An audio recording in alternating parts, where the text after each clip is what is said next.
नमस्कार दोस्तों, welcome to DS education. स्वागत है आपका मेरे यूट्यूब चैनल डीएस एजुकेशन में। मैं हूं दिनेश साहू और दोस्तों हम अध्ययन कर रहे हैं मॉडर्न हिस्ट्री का या फिर आधुनिक भारत के इतिहास का।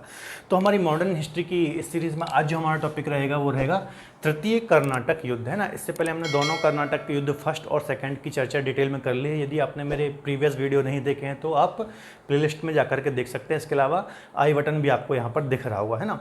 चलिए देखिए, इससे पहले हमने फर्स्ट कर्नाटक युद्ध और सेकंड कर्नाटक युद्ध की डिटेल में बात की थी ना। आज हम थर्ड कर्नाटक युद्ध की बात करेंगे, है ना। तो इसका जो कारण था, है ना, इसका कारण था थर्ड का यूरोपीय कारण, है ना। यूरोपीय राजनीति आप बोल सकते हैं,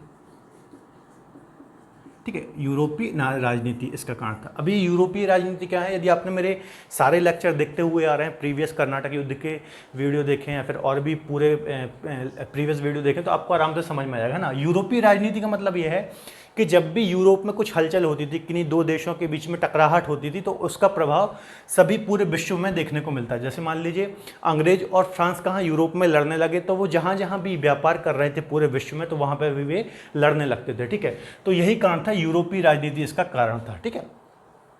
चलिए ठीक है, अब इसकी थोड़ा हम समझ लेते हैं कि क्या आखिर घटना हुई थी, है ना। तो इसका यदि हम घटनाक्रम समझें, है ना, घटनाक्रम की क्या हुआ था आखिर, ठीक है। तो देखिए, यूरोप में एक देश है ऑस्ट्रिया, है ना, ऑस्ट्रिया, ठीक है। इसके अलावा एक देश है प्रशा, है ना। प्रशा को वर्तमान में हम जर्मनी के नाम से जानते हैं ना। प्रशा को वर्तमान में जर्मनी के नाम से जानते हैं, ठीक है। तो जो ऑस्ट्रिया था ना, इसकी साइड था फ्रांस, ठीक है। इसके साथ कौन था? फ्रांस। इसके सपोर्ट में था फ्रांस, और प्रशा के सपोर्ट में थे अंग्रेज, है ना। पहले भी हमने चर्चा की है कि ये हमेशा अपोजिट सपोर्ट में रहते थे ना। जहाँ फ्रांस रहता था उसके अपोज में अंग्रेज रहते थे, या फिर जहाँ अंग्रेज रहते थे उस सपोर्ट में, वहाँ विरोध में कौन रहते थे? फ्रांस, ठीक है। तो इनके बीच में कुछ डिस्प्यूट हुआ, है ना, ऑस्ट्रिया और प्रशा के, है ना। और ये जो अंग्रेज और फ्रांस थे, है ना, ये एक दूसरे के अपोजिट सपोर्ट में थे, है ना। तो इस प्रकार से यहाँ पर यूरोप में युद्ध स्टार्ट हुआ, है ना। यूरोप में युद्ध की शुरुआत हो गई, है ना। कब से कब तक हुई थी? 1756 में स्टार्ट हुआ और 1763 में ये समाप्त हुआ, है ना। तो इसलिए ये लगभग 7 वर्ष तक चला, है ना। इसको सप्तवर्षीय युद्ध के नाम से जाना जाता है। सप्तवर्षीय युद्ध, है ना, किस नाम से जाना जाता है? सप्तवर्षीय युद्ध, है ना। तो देखिए, हमने पहले भी चर्चा की, जब भी ये यूरोप में लड़ते थे, फ्रांस हो, ब्रिटेन हो, है ना, तो ये जहाँ जहाँ भी पूरे विश्व में, चाहे वो अफ्रीका हो, चाहे उत्तरी अमेरिका हो, दक्षिणी अमेरिका हो, यूरोप हो, है ना, इसके अलावा एशिया हो, जहाँ पर भी ये व्यापार करते थे या फिर प्रशासन करते थे, सब जगह ये लड़ने लगते थे, ठीक है। तो जब ये यूरोप में ये घटना हुई, तो इसी का परिणाम था भारत में तृतीय कर्नाटक युद्ध। तृतीय कर्नाटक युद्ध की शुरुआत हो गई, है ना। देखिए क्या बताया मैंने, ऑस्ट्रिया और प्रशा के बीच में युद्ध स्टार्ट हुआ, है ना। एक के सपोर्ट में थे फ्रांस और एक के सपोर्ट में थे अंग्रेज, ठीक है। तो यहाँ से इस युद्ध की शुरुआत हुई यूरोप में, है ना, जिसे सप्तवर्षीय युद्ध के नाम से जाना जाता है, ठीक है। ये करीब 56 से लेकर के 63 तक चला, है ना। बाद में इसमें अन्य देश भी शामिल हो गए थे, है ना, अन्य यूरोपीय देश भी शामिल हो गए बाद में, ठीक है। चलिए, जब यहाँ पर यूरोप में ये युद्ध स्टार्ट हो गया, तो भारत में भी तृतीय कर्नाटक युद्ध स्टार्ट हो गया। भारत में भी फ्रांस और ब्रिटेन आपस में लड़ने लगे, ठीक है। तो ये घटनाक्रम था जिससे इस युद्ध की शुरुआत हुई, और कारण क्या होगा? यूरोपीय कारण, है ना, या फिर यूरोपीय राजनीति। चलिए अब थोड़ा आप समझिए, 1757 की घटना समझिए, है ना। यहाँ पर मैं लिख रहा हूँ 1757। 1757 में एक घटना हुई थी, है ना। अब हम भारत की बात करेंगे, यूरोप से हमको मतलब नहीं है। देखिए 1757 में कौन सा युद्ध हुआ था? प्लासी का, है ना, प्लासी का युद्ध। 1757 में एक युद्ध हुआ था, प्लासी का युद्ध, है ना। अब इसको हम अगले लेक्चर में या फिर बाद में डिटेल में चर्चा करेंगे। अभी हमें प्लासी का युद्ध नहीं पढ़ना है, अभी जस्ट मैं आपको बता रहा हूँ। तो प्लासी के युद्ध में क्या हुआ था? अंग्रेजों ने बंगाल जीत लिया था, है ना। उनका बंगाल हो गया, और जो उसका आसपास का पूरा एरिया है, वर्तमान में आप देखते हैं बिहार हो गया, है ना। तो यहाँ पर पूरा उनका कब्जा हो गया था, ठीक है। अभी तक तो ये सिर्फ व्यापार कर रहे थे, लेकिन अब इनका राजनीतिक हस्तक्षेप भी हो गया था पूर्णतः, है ना, कंट्रोल हो गया था राजनीतिक। तो अब यहाँ से अंग्रेज बहुत ही पावरफुल हो गए थे, ठीक है। प्लासी का युद्ध जब इन्होंने जीता, ठीक है, प्लासी का युद्ध जब इन्होंने अंग्रेज़ों ने जीत लिया तो अंग्रेज़ों यहाँ पर राजनीतिक हस्तक्षेप बहुत ज़्यादा बढ़ गया और राजनीति करने लगे, है ना, जिसके द्वारा उनको बहुत ज़्यादा धन प्राप्ति होने लगी। क्योंकि देखिए हम पहले से पढ़ते आ रहे हैं कि जो बंगाल है ना, बंगाल उनके कंट्रोल में आया था ना, तो जो बंगाल है बहुत ही समृद्ध रहा है हमेशा से, है ना, अभी भी है, ठीक है। तो ये जैसे ही इन्होंने 1757 बोल रहा हूँ, हाँ 1757 में प्लासी का युद्ध हुआ था, है ना, तो इसके द्वारा उनको जब बंगाल कंट्रोल में आ गया है ना, तो वहाँ से इनको बहुत ज़्यादा धन अर्जित हुआ और ये एक बड़ी शक्ति बन गए थे, कहाँ पर, भारत में, है ना। तो ये हुआ था। और एक और 1757 की दूसरी घटना है ना, रॉबर्ट क्लाइव ने, ठीक है, रॉबर्ट क्लाइव ने, जो रॉबर्ट क्लाइव थे ना, रॉबर्ट क्लाइव, ठीक है, बंगाल के पास फ्रांसीसियों की एक जगह थी चंद्रनगर, है ना, हमने चर्चा की थी चंद्रनगर, ठीक है। तो रॉबर्ट क्लाइव के द्वारा जो फ्रांसीसियों की ये जगह थी चंद्रनगर, वो भी छीन ली गई थी, है ना। तो ये 1757 की दो घटना है। एक तो प्लासी का युद्ध हुआ जिसके कारण बंगाल में वो राजनीति करने लगे, वहाँ से बहुत सारा उनको धन प्राप्त हुआ, है ना, और एक बड़ी शक्ति बने अंग्रेज। दूसरी घटना है रॉबर्ट क्लाइव ने चंद्रनगर छीन लिया फ्रांसीसियों से, ठीक है, जो कि बंगाल वाले एरिया में था, है ना, फ्रांसीसियों का स्थान। चलिए ये हो गई। अब 1758 की हम घटना देखते हैं ना, 1758। अब 1758 में ना जो फ्रांस था, फ्रांस ने, उनका एक जनरल था काउंटर डी लाली, काउंटर डी लाली, ठीक है। 1758 में फ्रांस ने काउंटर डी लाली, उनका एक सेना का जनरल था, है ना, उसके नेतृत्व में, ठीक है, एक आर्मी भेजी भारत, है ना, कि जाओ वहाँ पर आप हमारा प्रतिनिधित्व करना, है ना, और वहाँ पर अंग्रेज़ों को आप बाहर करो, अंग्रेज़ों को हराओ, ठीक है। तो काउंटर डी लाली के नेतृत्व में एक सेना या फिर एक आर्मी कहाँ आई, भारत आई, ठीक है। और उन्होंने आते ही मद्रास के पास, है ना, अंग्रेज़ों का एक जगह थी Fort Saint Davis, Fort Saint Davis, ठीक है। काउंटर डी लाली जैसे ही भारत आया तो इन्होंने मद्रास के पास अंग्रेज़ों का एक किला था फोर्ट सेंट डेविस, है ना, यहाँ पर हमला किया और इसको क्या किया, जीत लिया, है ना, जीत लिया।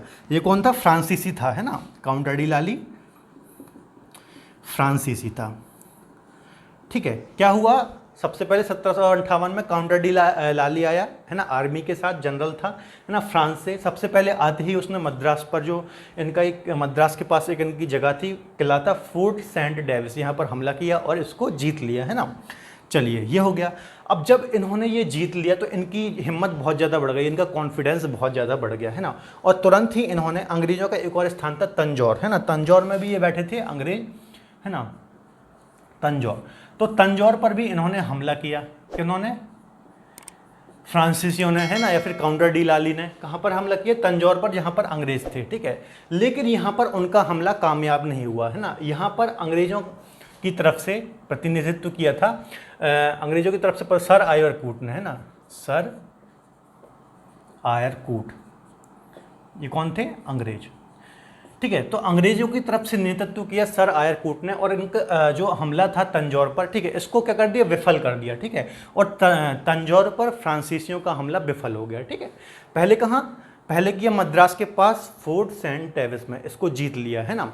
फिर कहाँ आए, तंजौर में हमला किया, लेकिन सर आयरकूट जो कि अंग्रेज थे, है ना, इनके नेतृत्व में इनका जो फ्रांसीसियों का हमला था उसको विफल कर दिया, ठीक है। इसके बाद ये फिर से मद्रास गए और मद्रास पर हमला किया, है ना, फ्रांसीसियों ने मद्रास पर हमला किया, लेकिन यहाँ पर भी क्या रहा, विफल रहा। यहाँ पर भी अंग्रेज़ों ने, इनके जो फ्रांसीसियों ने हमला किया उसको विफल कर दिया। अब लगातार ये विफल हो रहे थे ना फ्रांसीसी। देखिए मैंने अभी आपको बताया कि प्लासी के युद्ध के बाद ये बहुत ज़्यादा क्या ताकतवर हो गए थे, भारत में इनके पास बहुत ज़्यादा पैसा था, आर्मी बहुत ज़्यादा स्ट्रांग थी, लेकिन अंग्रेज़ों को ये बात फ्रांसीसियों को ये बात नहीं पता थी कि ये इतने ज़्यादा स्ट्रांग हो चुके हैं, है ना। इसलिए यही कारण था कि लगातार इनके जो हमले थे विफल हो रहे थे। बस इन्होंने मद्रास जीता था, वो भी उसका मद्रास के पास फोर्ट सेंट डेविस जीता था, उसका भी रीज़न ये था कि ये अचानक से आया, है ना, और हमला कर दिया, इसलिए इन्होंने जीत लिया, ठीक है। अब देखिए लगातार जब ये फ्रांसीसी हारने लगे ना, तो इसका फ़ायदा उठा करके अंग्रेज़ों ने एक युद्ध की घोषणा कर दी या फिर हमला कर दिया, है ना। कब, 1760 में, 1760 में, जिसे बोला जाता है वांडीवास का युद्ध, वास, बैटल ऑफ वांडीवास, वांडीवास का युद्ध। ठीक है, वांडीवास ये कहाँ पर है? वांडीवास मद्रास और पांडिचेरी के पास एक जगह है, वांडीवास है ना, मद्रास और पांडिचेरी के पास। तो वहाँ पर ये युद्ध हुआ और फर्स्ट टाइम आप देखेंगे अंग्रेज है ना और फ्रांस की सेना बिल्कुल आमने सामने थी, है ना। इसमें कोई राजा महाराजा नहीं था। इससे पहले प्रथम और द्वितीय कर्नाटक युद्ध में हमने देखा था जब भी ये लड़ रहे थे तो कहीं ना कहीं कोई राजा भी इन्वॉल्व था, है ना। यदि आपने मेरे प्रीवियस वीडियो देखे तो आपको पता होगा, कभी भी ये बिल्कुल सोलो टाइप से एकदम से आमने सामने नहीं थे ना, हमेशा कोई ना कोई भारत का राजा भी था किसी के पक्ष या विपक्ष में। लेकिन ये पहली बार था जब अंग्रेज और फ्रांस एक दूसरे के बिल्कुल सामने थे, इनकी सेनाएं खड़ी थी, है ना, वांडीवास के युद्ध में। और इस युद्ध को अंग्रेज आराम से क्या कर लेते हैं, अंग्रेज जीत लेते हैं, है ना। मैंने पहले ही बताया कि बहुत ज़्यादा अंग्रेज स्ट्रांग हो गए थे और आसानी से ये युद्ध को जीत लेते हैं और बहुत बुरी तरह से फ्रांसीसियों को यहाँ पर हराते हैं 1760 में वांडीवास के द्वारा, है ना। और इसी युद्ध के बाद से फ्रांस का भारत में खात्मा हो जाता है ना। यहाँ पर वो सिर्फ एक व्यापार के रूप में या फिर व्यापारिक इकाई के रूप में रह जाते हैं। यहाँ पर जो वो राजनीति करना चाह रहे थे वो उनका सपना विफल हो जाता है। इतनी बात समझ में आई। तो ये घटनाक्रम था पूरा इसमें, ठीक है। अब देखिए 1760 में वांडीवास का युद्ध हुआ ना। अब 1761 में क्या हुआ, 1761 में फ्रांसीसियों से पांडिचेरी, ठीक है, चंद्रनगर तो पहले छीन लिया था, है ना, एक जिंजी था, है ना, इसके अलावा कराईकल,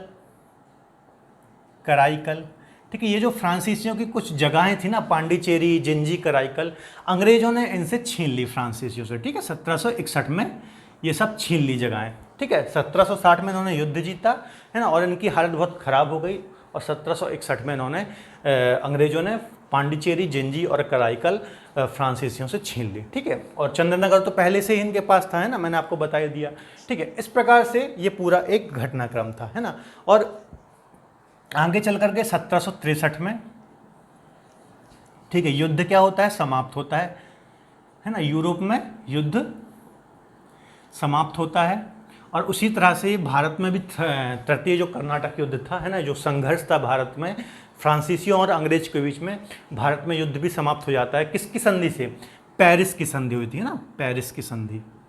यहाँ पर मैं लिख दे रहा हूँ, पेरिस की संधि। पेरिस की संधि से ये तृतीय कर्नाटक युद्ध समाप्त होता है ना। अब इसका परिणाम क्या हुआ, है ना, परिणाम समझिए। पेरिस की संधि से मैंने ये तो आप समझिएगा कि यहाँ पर पराजित हो गए फ्रांसीसी पूर्ण तरीके से, ठीक है। तो इन पर बहुत सारी शर्तें लगाई जाती हैं ना कि आप भारत में कोई, इसके मैं परिणाम बता रहा हूँ, है ना, जो कि पेरिस की संधि में हुए थे। आप भारत में कोई सेना नहीं रखेंगे, है ना, फ्रांसीसी भारत में कोई सेना नहीं रखेंगे, पहला। दूसरी बात, चंद्रनगर को छोड़ करके, है ना, जो चंद्रनगर इन्होंने जीता, चंद्रनगर को छोड़ करके जितनी भी जगह इन्होंने जीती थी वो वापस कर दी जाएंगी, है ना। आपको जो भी ये पांडिचेरी वगैरह जीती थी, जिंजी, कराईकल, वो हम आपको वापस कर देंगे। इसके अलावा आप आर्मी नहीं रख सकते, तो मैंने आपको बता दिया, है ना। तो इस युद्ध के बाद से आप देखेंगे तो यहाँ पर जो फ्रांसीसी थे वो सिर्फ एक व्यापारिक इकाई के रूप में रह गए, है ना। वो ना सेना रख सकते थे, ना किसी मामले में हस्तक्षेप कर सकते थे, पूर्णतः समाप्त हो गए। और इस युद्ध के बाद से अंग्रेज थे, ठीक है, एक बड़ी शक्ति के रूप में भारत में स्थापित हो गए, है ना। और आप देखते होंगे आगे चल करके प्लासी हुआ, 1764 में बक्सर होगा और 1773 में रेगुलेटिंग एक्ट के साथ प्रॉपर से ये यहाँ पर रूल करने लगेंगे, राजनीति करने लगेंगे, है ना। ये सब हमने पढ़ा ही है पॉलिटी में, जो भारत का संवैधानिक विकास है। यदि आपने नहीं देखे मेरे पॉलिटी के लेक्चर तो आप देख सकते हैं प्लेलिस्ट में जाकर के, ठीक है। तो ये इस प्रकार से ये पूरा तृतीय कर्नाटक युद्ध था, है ना। आपको मैंने कारण भी बता दिया, घटनाक्रम भी बता दिया, इसके अलावा जो इसका परिणाम हुआ पेरिस की संधि के बाद वो भी आया, ठीक है। चलिए एक बार मैं आपको थोड़ा रिवाइज कर देता हूँ, फिर हम और कुछ चीज़ें समझेंगे कि आखिर फ्रांसीसियों के पतन के कारण क्या थे, ना। तीनों जो कर्नाटक युद्ध हैं उसका हम थोड़ा समझेंगे अर्थ, है ना। देखिए सबसे पहले इसका जो कारण था वो यूरोपीय राजनीति है ना। घटनाक्रम क्या था, घटनाक्रम था कि ऑस्ट्रेलिया और प्रशा के बीच में युद्ध स्टार्ट हुआ, एक साइड थे अंग्रेज और एक साइड था फ्रांस, है ना। इसी के साथ यूरोप में सप्तवर्षीय युद्ध का प्रारंभ हुआ, ठीक है। बाद में आगे चलकर इसमें अन्य यूरोपीय देश भी शामिल हो गए, है ना। और जब यूरोप में ये युद्ध स्टार्ट हुआ और ये सप्तवर्षीय युद्ध स्टार्ट हुआ, उसी के साथ भारत में तृतीय कर्नाटक युद्ध की शुरुआत हो जाती है ना। पहली घटना क्या होती है, 1757 में आपको पता होगा बंगाल में एक युद्ध हुआ था, प्लासी का युद्ध, जिसके बाद से बंगाल पूर्णतः कंट्रोल में आ गया था अंग्रेजों के, है ना, जिससे वो उन्होंने बहुत धन कमाया और भारत में बहुत ज़्यादा वो शक्तिशाली हो गए। ठीक है, एक और घटना होती है, रॉबर्ट क्लाइव फ्रांसीसियों से चंद्रनगर छीन लेता है जो कि बंगाल वाले एरिया में था, है ना। इसके बाद 1758 में क्या होता है, फ्रांसीसियों के द्वारा एक फ्रांसीसी जो सेना का जनरल था काउंटर डी लाली, उसको भेजा जाता है कि आप जाइए वहाँ पर फ्रांसीसियों की हेल्प कीजिए, अंग्रेज़ों को हराइए, अंग्रेज़ों को बाहर कीजिए। ठीक है, और वो आते ही मद्रास के पास फोर्ट सेंट जॉर्ज है जो अंग्रेज़ों का किला था, है ना, उसको जीत लेता है, उसको हमला करके। ठीक है, चलिए 1758 की घटना हो गई। इसके बाद वो तुरंत से इसका कॉन्फिडेंस बहुत ज़्यादा बढ़ जाता है, लेकिन उसको ये नहीं पता था कि अंग्रेज बहुत ज़्यादा शक्तिशाली है यहाँ पर, है ना। ये तो देखिए ये जीत इसकी इसलिए हो गई क्योंकि अचानक से आकर इसने हमला कर दिया, है ना। फिर तंजौर जाता है, लेकिन सर आयरकूट इसके हमले को क्या करते हैं, विफल कर देते हैं ना। इसके बाद वो मद्रास पे फिर से हमला करता है और यहाँ पर भी उसका हमला विफल हो जाता है ना। इसके बाद जब ये लगातार हारने लगे फ्रांसीसी, तो इसका फ़ायदा उठाकर अंग्रेज़ों ने फिर धावा बोल दिया और इस प्रकार से 1760 में वांडीवास का युद्ध होता है ना, अंग्रेज़ों और फ्रांसीसियों के बीच में, और अंग्रेज़ आसानी से इसको जीत लेते हैं, या फिर आप ऐसा भी बोल सकते हैं कि फ्रांसीसी बहुत बुरी तरह से यहाँ पर हार जाते हैं। और जब ये युद्ध हार जाते हैं तो इसके एक साल बाद 1761 में जो इनकी बस्तियाँ थी, है ना, फ्रांसीसियों की, पांडिचेरी, जिंजी, कराईकल, इनको अंग्रेज कब्जा कर लेते हैं। ठीक है, और जब यूरोप में 1763 में ये सप्तवर्षीय युद्ध समाप्त होता है ना, पेरिस की संधि होती है। जब भी कोई युद्ध समाप्त होता है तो क्या होता है, एक संधि होती है ना पेरिस की, तो इसमें पेरिस की संधि होती है और इस पेरिस की संधि के द्वारा कुछ शर्तें डाली जाती हैं या फिर थोपी जाती हैं। देखिए जो भी युद्ध हारता है ना तो उस पर ज़बरदस्ती शर्तें थोपी जाती हैं। ठीक है, तो इस पर भी शर्तें थोपी जाती हैं, जो कि इसका परिणाम होता है कि आप भारत में कोई आर्मी नहीं रखेंगे, है ना। फ्रांसीसियों को कहा जाता है आप सिर्फ यहाँ पर व्यापार करेंगे, कोई आर्मी नहीं रखेंगे। तो उनका जो भारत में राजनीति करने का सपना था वो तृतीय कर्नाटक युद्ध के साथ समाप्त हो जाता है। ठीक है, दूसरी बात क्या थी, जो भी इनकी ये जगह जीती थी पांडिचेरी, जिंजी, कराईकल, वो बोलते हैं अंग्रेज कि हम आपको ये वापस कर देंगे। चलिए ये जगह तो इनको वापस मिल गई, है ना। एक तीसरी बात ये है कि अंग्रेज एक बहुत बड़ी शक्ति बन करके उभरते हैं भारत में, और एकमात्र यूरोपीय कंपनी थी जो भारत में राजनीतिक इकाई के रूप में रह जाती है। बाकी जितने भी थे डच, पुर्तगाली तो पहले ही वापस बाहर हो गए थे, है ना। इसके अलावा वांडीवास के युद्ध के बाद फ्रांसीसी भी भारत से बाहर हो जाते हैं। ठीक है, तो ये था इसका परिणाम। बात समझ में आ गई। अब हम थोड़ा समझ लेते हैं कि जो फ्रांसीसियों के पतन का कारण थे वो क्या, कौन कौन से पॉइंट थे, है ना। थोड़े 2-4 पॉइंट हम समझ लेते हैं। ठीक है, थोड़ा फ्रांसीसियों के पतन के कारण भी हम समझते हैं ना कि आखिर क्या कारण रहे कि फ्रांसीसियों का यहाँ पर पतन हो गया। क्योंकि देखिए हमने पहले और जो दूसरा कर्नाटक युद्ध था उसमें हमने देखा था कि कहीं ना कहीं फ्रांसीसी ज़्यादा ताकतवर दिख रहे थे, है ना। लेकिन धीरे धीरे क्या होगा, उनका यहाँ पर सफाया हो गया, है ना। तो हम थोड़ा समझते हैं। देखिए फ्रांसीसियों के पतन का कारण समझिए। फ्रांसीसियों के पतन का कारण, देखिए पहला जो मेन कारण हो जाएगा, पहला तो ये था ना कि जो ईस्ट इंडिया कंपनी अंग्रेज़ों की थी, है ना, वो पूर्णतः प्राइवेट कंपनी थी, है ना, निजी कंपनी थी, है ना। निजी या फिर आप प्राइवेट बोल सकते हैं ना, निजी या फिर प्राइवेट कंपनी थी। जबकि जो फ्रांसीसी कंपनी थी ना वो क्या थी, सरकारी कंपनी थी, है ना। मैंने आपको बताया था जब स्टार्ट किया था हमने फ्रेंचों के बारे में पढ़ना कि वहाँ के राजा के द्वारा ये बनाई गई थी। ठीक है, तो ये जो फ्रेंच की कंपनी थी, ठीक है, ये सरकारी कंपनी थी। तो एक तो कारण ये था, है ना। तो ईस्ट इंडिया कंपनी जो अंग्रेज़ों की थी ना वो ज़्यादा बेहतर इनका संगठन था, है ना, और ज़्यादा अच्छा से इन्होंने काम किया, जबकि ये सरकारी कंपनी थी इसलिए विफल रही, एक कारण।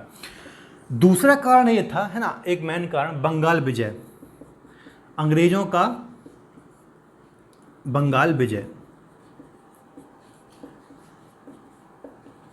ठीक है, अंग्रेज़ों का बंगाल विजय, जब इन्होंने प्लासी के युद्ध के द्वारा बंगाल को विजय किया, ठीक है, तो ये काफ़ी ज़्यादा इनकी शक्ति बढ़ गई। क्योंकि देखिए काफ़ी ज़्यादा समृद्ध था बंगाल, वहाँ से उनको जब उन्होंने जीता वहाँ से बहुत ज़्यादा इनको धन प्राप्त हुआ, है ना। और एक ये प्रमुख कारण था इनका फ्रांसीसियों के पतन में। ठीक है, अंग्रेज काफ़ी ज़्यादा स्ट्रांग हो गए थे इसके बाद। चलिए तीसरा कारण देखते हैं। तीसरा कारण ये है कि जो फ्रांसीसियों की नेवी थी ना, फ्रांसीसियों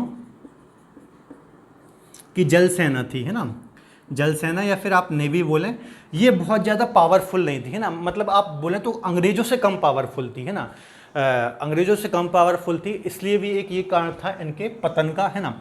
चौथा एक प्रमुख पॉइंट हो जाएगा कि इनका जो फ्रांसीसियों का गवर्नर था यहाँ पर, क्या नाम था उसका, फ्रांसीसियों का एक गवर्नर था ना, उसका नाम था डुप्ले, सॉरी, है ना, डुप्ले। डुप्ले, डुप्ले का वापस जाना या फिर फ्रेंच सरकार द्वारा डुप्ले को वापस बुलाना, क्योंकि कहीं ना कहीं हमने प्रथम और द्वितीय कर्नाटक युद्ध में देखा था कि फ्रेंच, जब डुप्ले था यहाँ पर, है ना, फ्रेंच अंग्रेजों पर भारी पड़ रहे थे, लेकिन जब फ्रांसीसी सरकार ने डुप्ले को वापस बुलाया, है ना, और गोडेहू को यहाँ भेजा, है ना, गोडेहू को यहाँ भेजा नया गवर्नर बना के, वहाँ से इनकी पिक्चर थोड़ी कमज़ोर होनी स्टार्ट हो गई फ्रांसीसियों की, है ना। तो एक ये भी प्रमुख कारण था, है ना। चलिए, तो ये प्रमुख यदि कारण आप देखेंगे तो ये 4 पॉइंट हो सकते हैं, है ना। एक तो जो ईस्ट इंडिया कंपनी थी अंग्रेज़ों की, ठीक है, ये निजी थी। इसके अलावा इसका बहुत अच्छा संगठन था, है ना, जबकि जो फ्रेंच ईस्ट इंडिया कंपनी थी ये बहुत ज़्यादा सरकारी थी और बहुत ज़्यादा इसका संगठन सही नहीं था। दूसरा पॉइंट हो जाएगा बंगाल विजय, जब अंग्रेज़ों ने बंगाल विजय कर लिया प्लासी के युद्ध के बाद, तो यहाँ पे बहुत ज़्यादा स्ट्रांग हो गए थे।